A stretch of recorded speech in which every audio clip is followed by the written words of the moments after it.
네. 이게 조금 익숙해지네요. 편집점을 찾는 게. 네. 그러면은 일단은 이 거시적 관점에 해당하는 관점 중 첫 번째 관점이 기능론에 대해서 소개를 해드리겠습니다. 자, 그럼 이제 학습지를 한번 살펴볼게요. 일단 학습지의 빈칸을 채우고 제가 설명을 한번 드려보겠습니다. 자, 학습지 1번에 보면요. 이 기능론이라고 하는 녀석은 사회를 하나의 통합된 기능적 체계로 가정을 하고요. 살아있는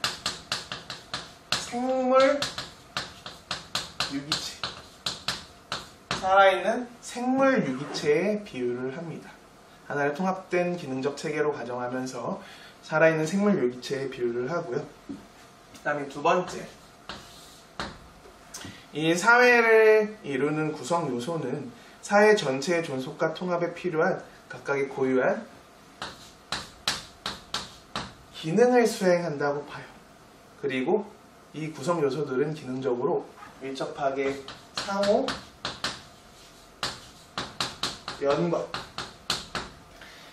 연관되어 있다고 본답니다. 자, 한번 설명을 드려볼게요. 이 기능론은요, 사회를 바라보는 관점 중 하나고요. 이 사회를 크게 바라보는 사회 구조나 제도에 초점을 맞추는 거시적 관점의 하위 이론 중 하나입니다. 이 기능론은 사회를 구성하고 있는 각각의 구성 요소들이 다 각자의 고유한 역할과 기능을 잘 수행하고 있다고 봐요. 이 역할을 잘 수행하다 보니까 이 사회는 자연스럽게 하나로 뭐가 되기 쉬워요? 하나로 통합이 되기가 쉬운 거예요. 한번 예를 들어볼게요.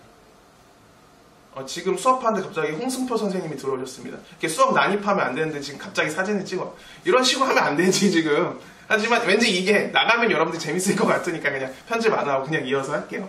자, 어쨌든간 지금 뭐 하는 거야 지금. 저 지금 갑자기 너무 당황했습니다. 얼굴이 새빨개졌어. 이거 너무하는 거 아니야? 이거 수업권 침해인데, 그죠? 근데 뭐 아마도 제가 후기를 들어보니까 홍승표 선생님도 영상 찍는다고 하더라고요. 그래서 아마 뭔가 같은 마음으로 들어오셨나 싶은데 진정이 안 되네? 이러면 다시 찍어야 되나? 하지만 재밌을 것 같으니 그냥 가겠습니다. 진짜. 아무튼가 내용을 다시 할게요. 사회를 이렇게 각자의 역할과 기능을 잘 수행한다 보니까 이 사회는 자연스럽게 하나로 통합되기가 쉬운 거예요.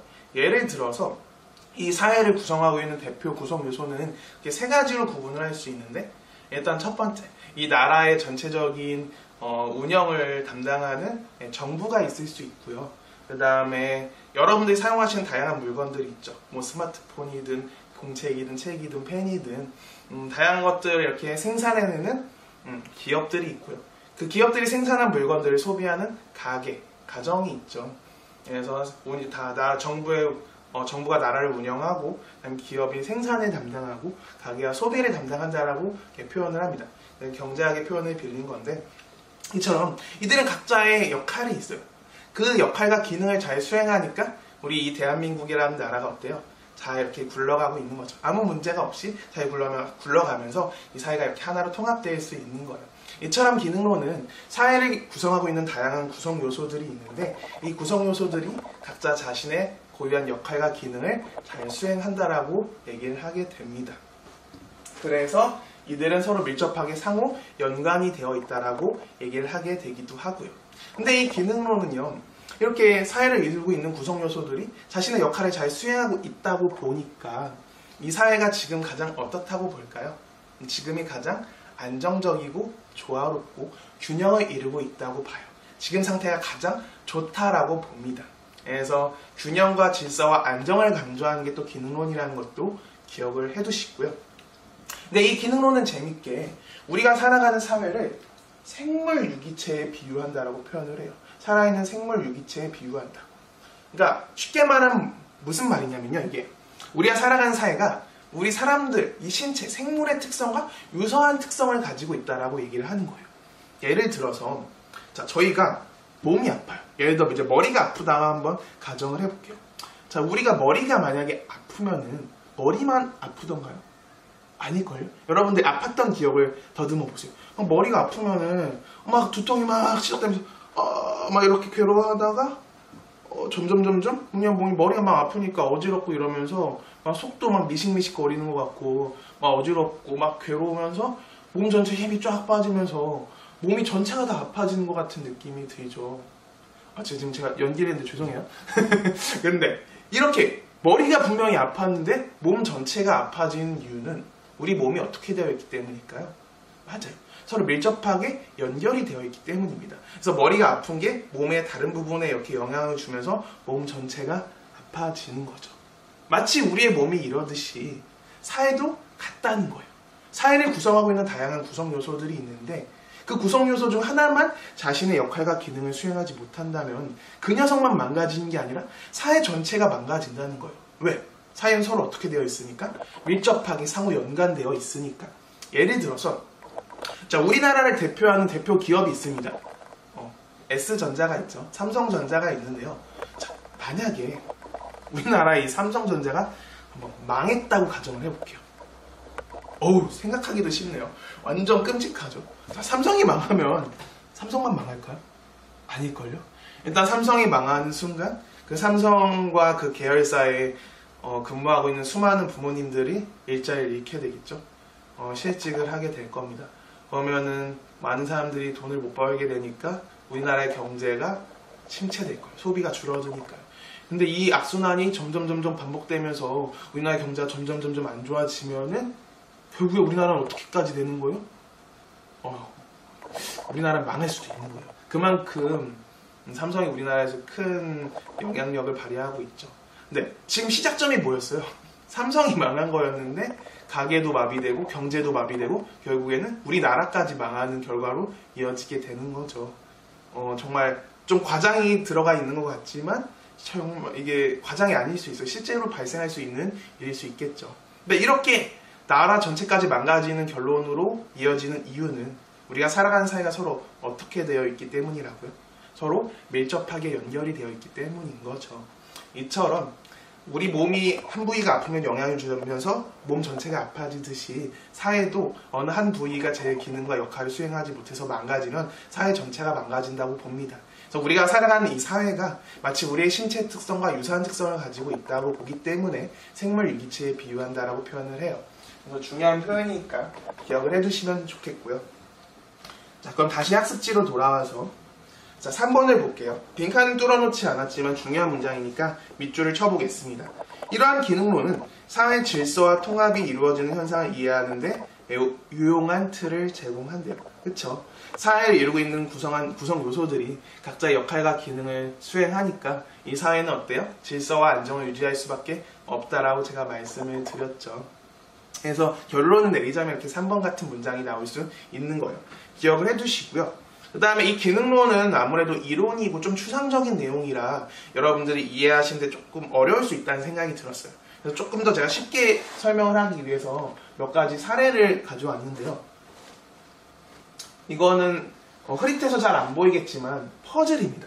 퍼즐 사진을 제가 갖고 왔고요. 근데 이 퍼즐에는 이렇게 눈에 띄는 부위가 하나 있어요. 여기거든요. 제가 빨간색으로도 표시를 했는데 지금 퍼즐을 맞췄는데 한 조각이 빠져있는 사진이에요. 여러분 혹시 퍼즐 맞춰본 적 있으세요? 퍼즐 맞춰봤는데 하나만 맞추면 이제 이 퍼즐이 완성이 되는데 조각이 하나 사라져서 안 보여요. 여러분 어떨까요? 너무 기분이 나쁘죠. 빨리 이거 찾아서 완성을 짓고 싶은데 이게 못 치니까 답답할 겁니다. 이 퍼즐이 어찌 보면 이 기능론을 잘 비유해서 나타낼 수 있다라고 생각을 했어요. 자, 이 퍼즐은요, 조각이 무수히 많은 조각들로 이루어져 있어요. 근데 이 조각 중에 하나만 없어져도 이처럼 이 퍼즐을 완성할 수 있나요? 없나요? 퍼즐을 완성할 수 없죠. 그러니까 이 퍼즐을 구성하고 있는 조각 하나하나가 다 자신의 역할과 기능을 수행한다는 거예요. 우리가 살아가는 사회가 이렇다는 겁니다. 이 사회를 구성하고 있는 구성 요소들은 굉장히 많아요. 퍼즐 조각처럼요. 근데 이들은 다 각자의 역할이 있고 기능이 있습니다. 이 사회를 구성하고 있는 퍼즐 조각 중 하나만 빠지더라도 이 사회는 자신의 역할과 기능을 수행할 수 없어요. 왜? 이 퍼즐들은 우리가 살아가는 이 사회는 서로 밀접하게 상호 연관이 되어 있으니까요. 그래서 우리가 살아가는 이 사회를 설명한 기능론은 퍼즐에 빗댈 수 있다고 생각을 했던 것 같아요. 그래서 이거를 떠올리시면 되겠고요. 그 다음에 이 사회를 구성하고 있는 구성 요소들이 각자의 역할과 기능을 수행하니까 이 사회는 뭘 유지하기가 쉬워요? 균형을 유지하기가 쉽습니다. 그래서 여기에도 이제 문장이 뭐라고 써있냐면 Balance is key to life라고 써있어요. 죄송합니다. 발음이 너무 구렸죠? 근데 뭐 제가 사회 선생님이니까 영어 잘할 필요 없잖아요. 제가 나름 굴린 건데 못 들어주겠어. 죄송해요. 근데 어쨌든 이거는 이제 균형은 삶의 열쇠다라는 의미인 거죠. 그만큼 균형이 중요하다는 거고요. 이 기능론은 균형을 강조한다는 겁니다. 그 다음에 이거는 합성사진 같지만 합성사진이 아니고 실제로 존재하는 이제 지형이라고 하더라고요. 그래서 이런 식으로 균형을 잘 유지하고 있다는 거, 균형이 기능론에서 강조하는 강조점이라는 걸 기억을 해주시면 될 것 같고요. 그 다음에 이제 기능론의 마지막 핵심 내용인데요. 4번을 보시면 이 기능론은 사회를 좋게 바라봐요. 쉽게 말하면 긍정적으로 바라본다고 표현을 할 수 있는데 그러다 보니까 발생하는 문제가 바로 이겁니다. 사회 갈등 현상을 간과하고 사회 변화를 부정적으로 본대요. 기능론은 지금 상태가 가장 안정적이고 조화롭고 균형을 이루고 있다고 본다고 말씀을 드렸어요. 그러니까 지금 상태에서 변하는 걸 좋아할까요? 싫어할까요? 당연히 싫어할 수밖에 없겠죠. 변화를 싫어한다는 것은 어떻다라고 바꿔 표현할 수 있어요? 맞아요. 보수주의적 관점입니다.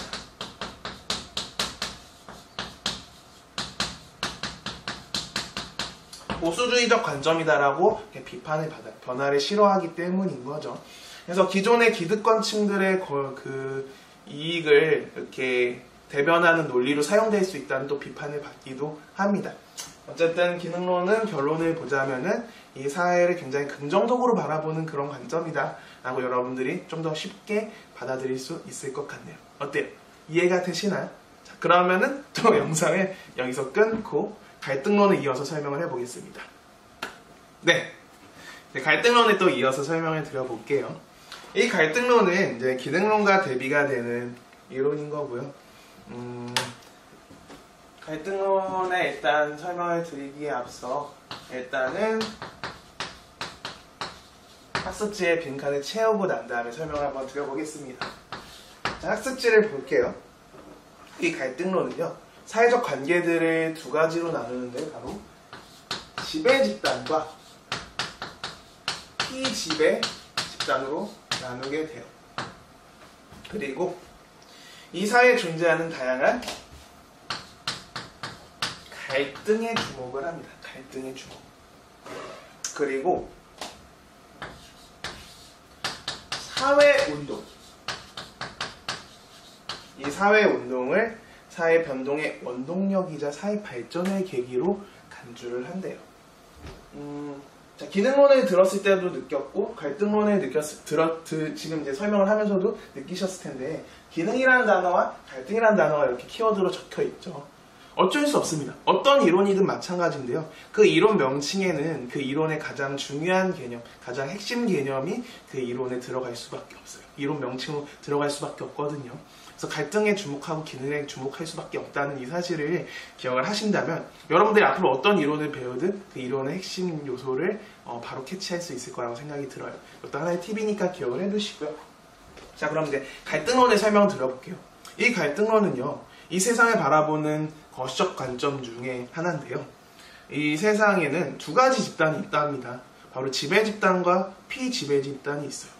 즉 지배를 하는 사람이 있고요. 지배를 당하는 사람이 있다 합니다. 여러분들은 지배자인가요? 피지배자인가요? 네.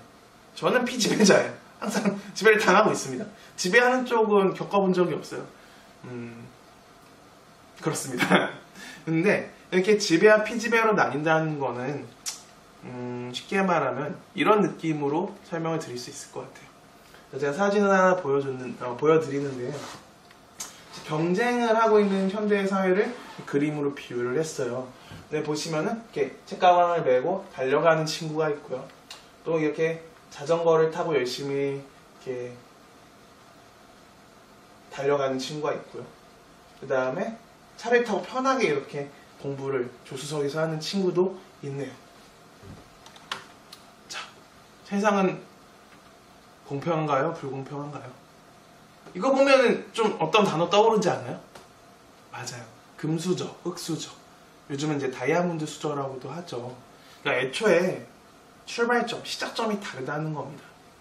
왜 우리의 세상은 이렇게 불평등이 만연할 수밖에 없을까요? 왜 이렇게 불공정한 걸까요? 그거는 바로 갈등론이 말하길 지배와 피지배로 나눠져 있기 때문이다 라고 얘기를 한답니다. 이 세상은 지배 집단과 피지배 집단으로 나눠져 있는데 이 지배 집단이 본인들에게 유리하게끔 이 사회를 만들어 가고 있대요.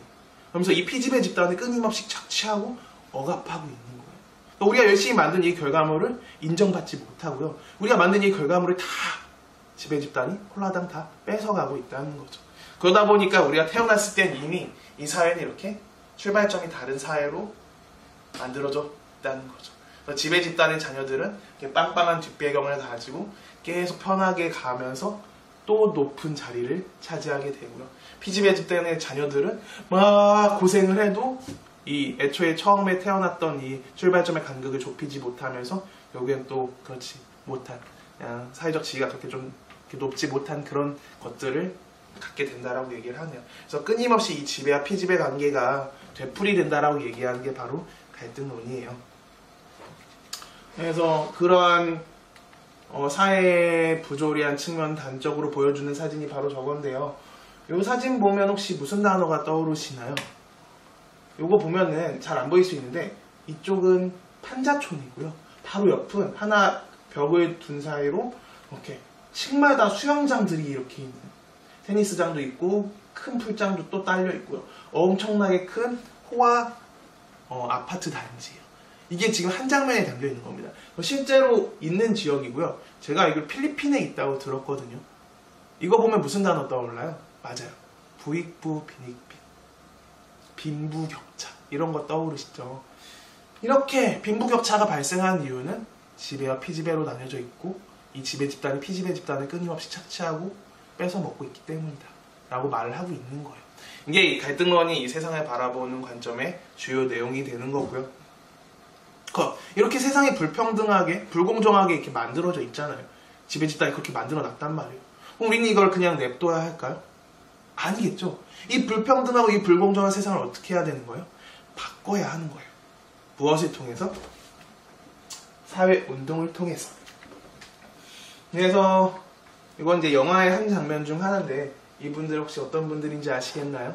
이분들은 이제 노동조합이라고 불리는 분들이고요. 노동자들이 만든 단체예요. 자신들의 이익을 보장받기 위해 만든 단체인데 자, 이분들은 열심히 일을 해요. 이분들이 일을 안 하면은 사실 대기업도 굴러가지가 않겠죠. 근데 이분들이 하루에 뼈 빠지기만 열심히 일을 하는데 이들이 일하는 거에 대한 정당한 대가를 받고 있나요? 아니요. 이들의 임금이 너무 낮아요. 정당한 대가를 받고 있지 못하단 말이죠. 그럼 우리는 그걸 그냥 받아들여야 할까요? 갈등론자들이 말하는 건 아닙니다. 이걸 받아들이면 안 되고 이걸 투쟁을 통해서 시위를 통해서 이 불공정한 대우를 더 나은 대우를 받을 수 있도록 이렇게 쟁취를 해야 한다라고 얘기를 하는 거예요. 투쟁을 통해서. 그래서 이 갈등론자들은 이 불공정한 세상의 사회운동을 통해서 바꿔야 한다라고 얘기를 하고요. 이 사회운동의 대표적인 사례는 이제 제일 급진적인 건 혁명이 있고요. 그 다음에 여기 보이는 사례처럼 이제 시위나 투쟁 같은 게 있을 수 있네요. 이런 시위나 투쟁을 통해서 이들의 대우가 조금 더 나아질 수 있겠죠. 이렇게 노력을 하다 보면 이 불공정한 세상이 조금 더 좋은 세상으로, 나은 세상으로 바뀔 거라고 얘기를 하고 있습니다. 이 내용을 기억을 해주시고요. 그 다음에 3번에 보시면요. 이 3번 괄호 안에 들어갈 말은요. 통합이라는 단어예요. 사회 질서와 통합은 피지배 세력의 도전과 저항을 제압할 수 있는 힘에 달려있대요. 근데 뭔가 이상하지 않나요? 제가 설명을 아까 드렸지만 질서나 통합은 무슨 이론의 키워드였어요? 맞습니다. 기능론의 키워드인데 제가 갈등론에 넣어놨네요. 요건 조금 이제 깊은 내용인데 그래도 혹시 알아두시면 좋을 것 같아서 제가 넣어놨습니다. 일반적으로 이런 질서나 통합은 기능론에서 얘기하는데 이 갈등론도 통합을 얘기할 수 있어요. 이 말은 뭔 말이냐면요. 이 통합을 유지할 수 있는 게 누구의 힘에 달려있대요? 이들이 제압할 수 있는 지배 세력의 힘에 달려있대요. 그러니까 이 피지배 세력, 그러니까 예를 들면 이런 노동조합 같은 분들이죠. 이분들이 이 불공정한 세상을 바꾸려고 막 시위와 투쟁을 벌이고 있어요. 이 세상을 바꿔달라 하고 있는데 이 투쟁을 지배 집단이 어떻게 하고 있는 거예요? 이렇게 안 보이게 누르고 있는 거예요. 힘으로. 우역우역 누르고 있습니다. 그럼 이들이 막 우와 하고 있는데 이걸 이렇게 누르고 있으니까 이들이 막 이러고 있는 게 보여요, 안 보여요? 안 보이죠. 그러니까 마치 겉으로 보이기에는 이 사회가 어떤 것처럼 보이는 거야? 마치 사회가 질서를 유지하고 있고 하나가 통합이 된 것처럼 보이는 거죠. 그러니까 이 갈등론이 말하는 통합은 진짜 배기 통합이 아니라 겉으로 보이는 눈으로 보이기식 통합이라고 볼 수 있겠네요. 그래서 이런 통합이라는 말을 보통 기능론에서 쓰긴 하지만 이런 식으로 갈등론도 다를 수 있다는 걸 제가 소개해드리려고 3번 문장을 넣어놨습니다. 좀 깊은 내용이니까 그냥 버리셔도 될 것 같기도 한데 챙길 수 있는 친구들은 챙기면 좋을 것 같고요. 그 다음에 네 번째. 어쨌든 이 기능론과 갈등론은 서로 대비가 되는 측면이 있다고 했어요. 자, 네 번째가 결론인데요. 기능론이 다루지 못한 지배와 억압의 문제를 부각한 장점이 있대요. 밑줄. 지배와 억압의 문제를 부각했다. 그렇죠. 기능론은 너무 이 세상이 안정적인 균형을 이루고 있고 조화를 이루고 있다고 본단 말이에요. 그러다 보니까 이 사회에 존재하는 이러한 다양한 부조리한 측면, 불평등한 측면을 다루지 못해요. 그걸 간과한단 말이죠. 근데 이거를 부각시키는 게 바로 갈등론입니다. 그래서 이 기능론과 갈등론은 서로 대비될 수밖에 없는 그런 이론이에요. 그래서 기능론은 세상을 긍정적으로 바라본다면 갈등론은 세상을 부정적으로 바라본다는 차이점이 있겠죠. 그래서 이 내용을 기억을 해두시고요. 그 다음에 이제 마지막 동글뱅인데요. 그렇다 보니까 이 갈등론은 이런 것들을 간과한다는 비판을 받게 돼요.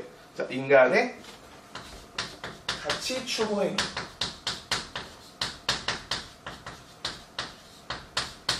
협동,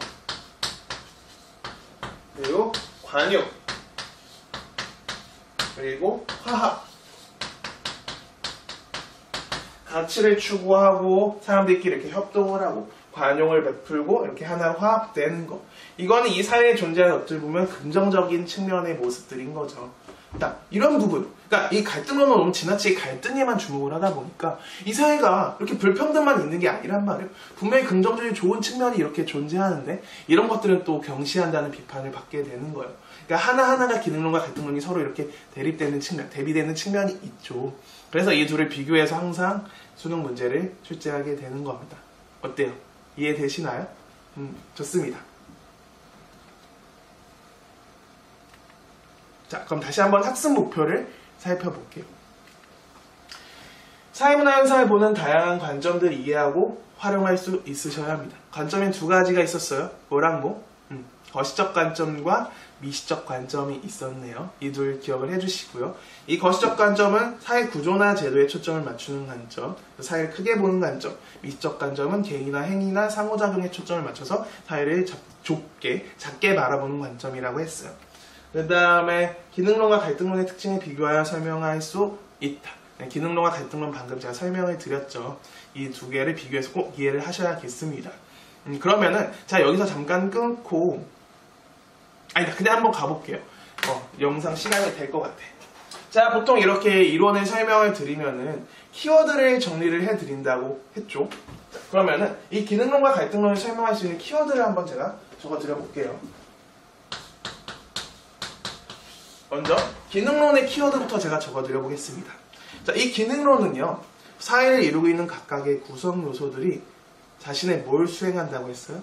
맞아요. 자신의 기능, 자신의 역할을 수행한다고 봐요. 자신의 역할과 기능을 잘 수행하니까 이 사회는 뭘 유지할 수밖에 없어요? 맞아요. 균형과 질서, 조화를 유지하게 됩니다. 자신의 역할과 기능을 수행하니까 이 사회는 지금 상태가 가장 어떤 거예요? 가장 안정적인 상태일 겁니다. 그리고 이 사회는 하나로 뭐가 되기 쉬워요? 하나로? 맞아요. 통합되기가 쉽습니다. 그리고 이 사회를 구성하는 구성 요소들은 서로 밀접하게 어떻게 되어 있다고요? 서로 밀접하게 상호, 연관, 상호, 의존되어 있어요. 서로 이렇게 영향을 주고받는 그런 관계가 되는 겁니다. 이런 것들이 이제 기능론의 하나의 키워드가 되고요. 그 다음에 이 기능론은 재밌게도 우리가 살아가는 이 사회를 뭐에 비유한다고 했죠? 생물 유기체에 비유한다고 했어요. 이 생물 유기체는 다른 말로 사회 유기체라고도 합니다. 두 개가 동의어니까 둘 다 기억을 해두시고요. 마치 우리의 신체가 아프면은 다른 신체에도 영향을 주면서 머리가 아프면 몸 전체가 아파지는 것처럼 사회를 이루고 있는 구성 요소도 하나가 망가지면 영향을 주면서 사회 전체가 망가진다고 했어요. 그래서 우리가 살아가는 사회가 우리 신체와 유사한 특성을 가지고 있다고 본다고 말씀을 드렸죠. 그래서 생물 유기체, 사회 유기체에 비유한다고 했습니다. 그래서 이런 것들이 이제 기능론에 키워두고, 그 다음에 마지막으로 이 기능론은 지금 이 사회를 구성하고 있는 구성 요소들이 자신의 역할과 기능을 잘 수행하니까 지금 상황이 가장 안정적이고 조화롭고 균형을 이루고 있다고 본다고 했어요. 그러니까 뭘 싫어해요? 맞습니다. 변화를 싫어해요. 그래서 무슨 관점이라는 비판을 받는다고요? 보수주의적 관점이라는 비판을 받아요.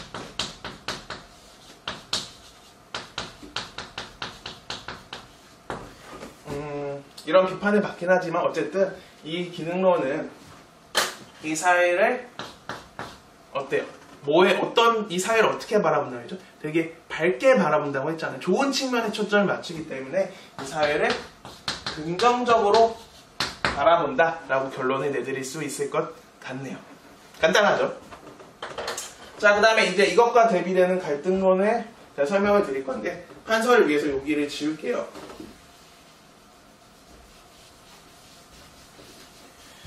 자, 갈등론의 키워드입니다. 갈등론은 세상을 두 집단으로 나눴어요. 무슨 집단과 무슨 집단? 맞습니다. 지배 집단과 피지배 집단이에요.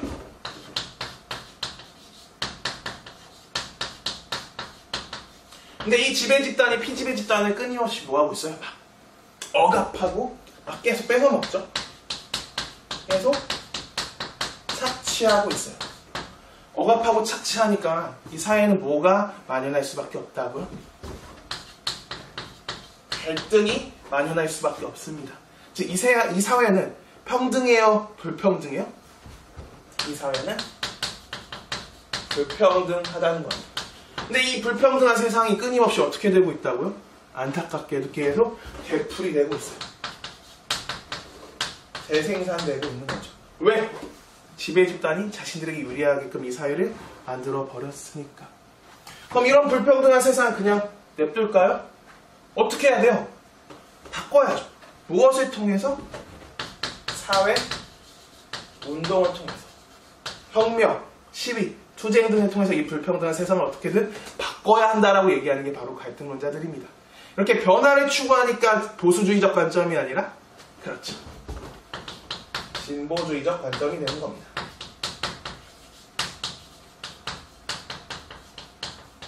그래서 이 갈등론은 기능론과 대비되게 긍정적인, 아까 제가 지운 부분인데 가치 추구 행위나 협동이나 화합 같은 관용 같은 거, 이런 긍정적인 부분보다는 갈등과 같은 이런 부정적인 측면에 더 초점을 맞추잖아요. 그래서 이 사회를 부정적으로 바라보는 관점이다 라고 이렇게 쉽게 결론을 내릴 수 있을 것 같네요. 어때요? 이러면 이제 조금 쉽게 이해가 되시나요? 좋습니다. 그러면은 이제 우리가 기출문제를 풀어보고, 기출문제를 풀고 싶은데 기출문제를 풀 수가 없어요. 왜 열심히 배웠는데? 그 이유는 무엇이냐? 다음 영상에서 소개해드리도록 하겠습니다. 네, 그 이유를 설명드리도록 하겠습니다. 이 사회문화 현상을 바라보는 관점은 크게 두 가지로 나뉜다고 했어요. 사회 구조나 제도에 초점을 맞추는 거시적 관점, 개인의 행위나 소규모 집단들의 상호작용에 초점을 맞추는 미시적 관점. 근데 우리는 이 두 가지 관점 중에 오늘 뭐만 배웠어요? 거시적 관점만 배웠죠. 근데 우리 수능 문제는 거시적 관점만 묻는 게 아니라 미시적 관점도 같이 묻습니다. 그러니까 문제 안에 다음 시간에 배울 내용인 미시적 관점도 같이 녹아져 있거든요. 그러니까 기출문제를 당장 지금 우리는 풀 수가 없어요. 근데 우리가 문제를 안 풀면은 우리가 오늘 배운 개념을 제대로 내가 이해했는지 내 것으로 만들었는지를 판단을 할 수가 없잖아요. 확인을 못하니까. 그래서 선생님이 문제를 하나 실었습니다. 이건 이제 수능 특강에 있는 문제 중에 좀 괜찮다 싶은 문제를 제가 하나 소개를 해드리는 거고요. 이 문제로 일단 우리는 기능론과 갈등론을 한번 확인을 해보겠습니다. 오늘은 문제가 하나밖에 없네요. 좋습니다. 그죠? 대신에 이제 다음 시간에 미시적 관점까지 배운 다음에 관련 기출문제를 풀어볼 거고요. 이건 제가 문제 자체가 좀 사이즈가 크고 학습지에 안 맞아서 제가 따로 문제를 하나 이렇게 만들어가지고 그 파일만 제가 따로 이제 구글 클래스룸에 업데이트를 해드릴게요. 업로드를 할 테니까 그거 출력해서 한번 풀어보시고요. 제가 지난 시간에도 부탁을 드렸듯이 제가 바로 이제 해설 강의를 진행하는데 여러분들이 실제로 이 수업을 들으실 때는 영상을 잠깐 멈춰서 문제를 꼭 풀어보시고 그 다음에 이 해설을 들으시기를 부탁을 드리겠습니다. 그러면 여러분들이 이 문제를 미리 풀었다고 제가 그렇게 믿고 여러분들이 신뢰하고 저는 해설을 드려볼게요. 자, 그러면 한번 지문을 같이 읽어볼게요. 보니까 갑은 주차 금지를 위반한 승용차 운전자에게 범칙금 4만 원을 부과하는 제도가 뭘 유지한대요? 사회 질서를 유지한대요. 그리고 사회가 원활하게 작동하는데 기여하고 있답니다. 이 단어만 봐도 뭔가 느낌이 오시지 않나요? 제가 아까 소개해드렸던 기능론과 갈등론의 키워드, 이 키워드들이 이 지문에서 기능론과 갈등론을 구분하는 핵심 단서들이 될 건데 여기 사회 질서를 강조하면서 사회가 원활한데 작동하는데 기여한다면서 이들의 이 역할과 기능을 지금 강조하는 문장이 담겨져 있죠.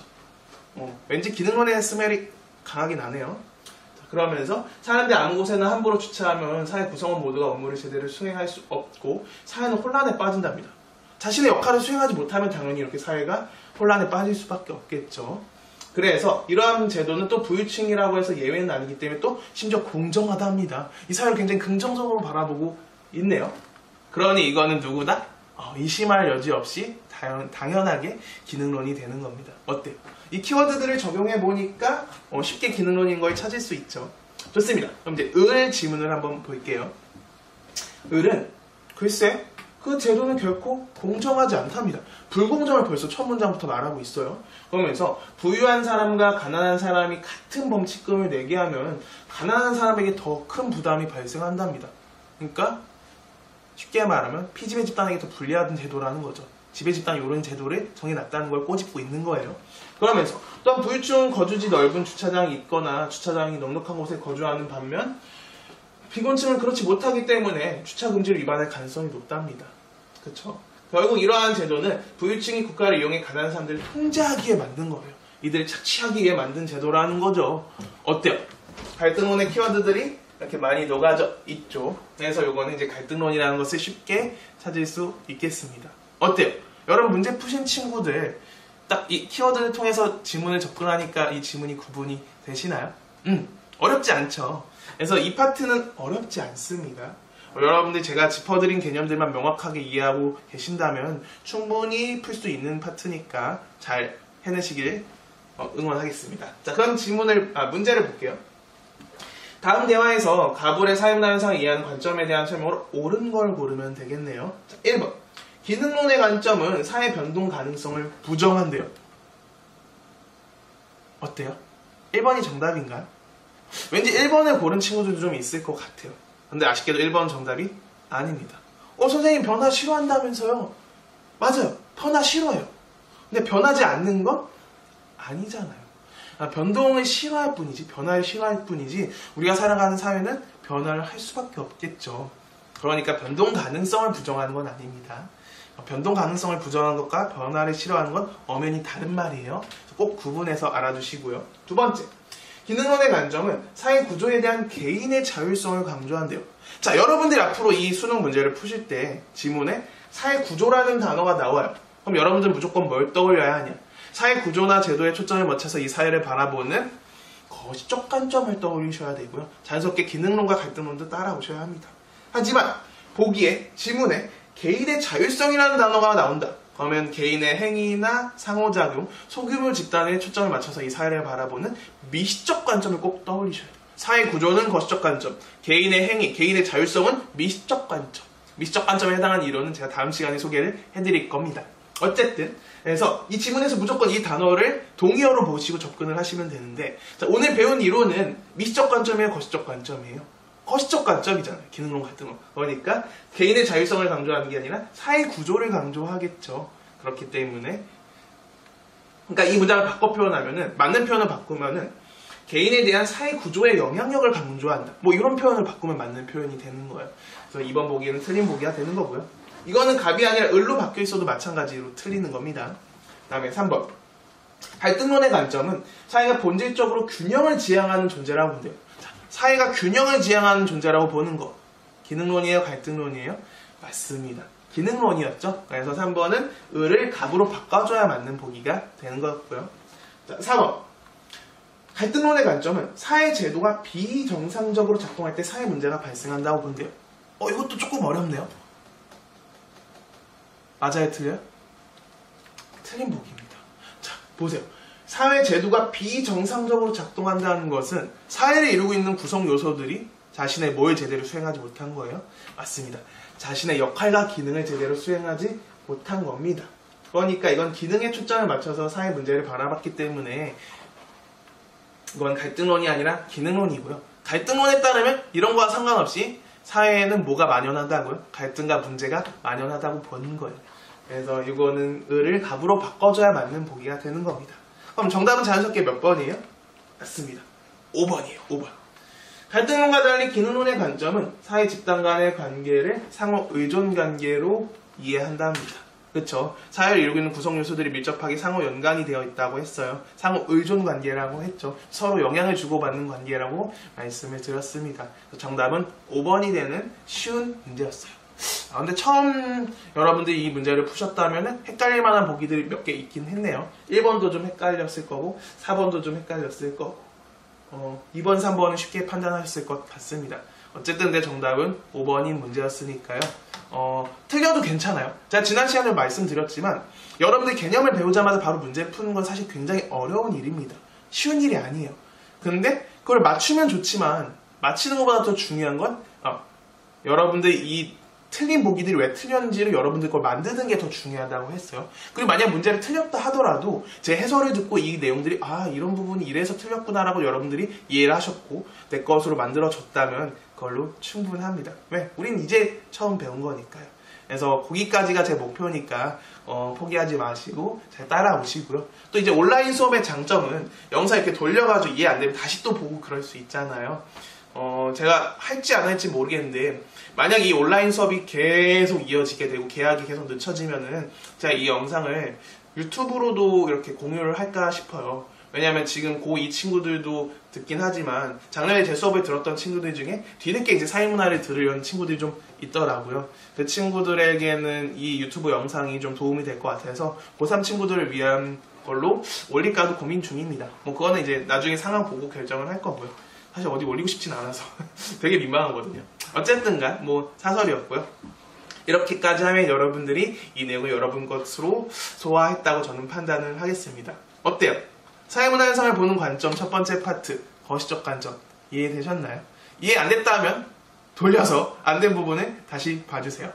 그리고 그래도 이해가 안 된다? 댓글에 달아주세요. 친절하게 답변을 드리겠습니다.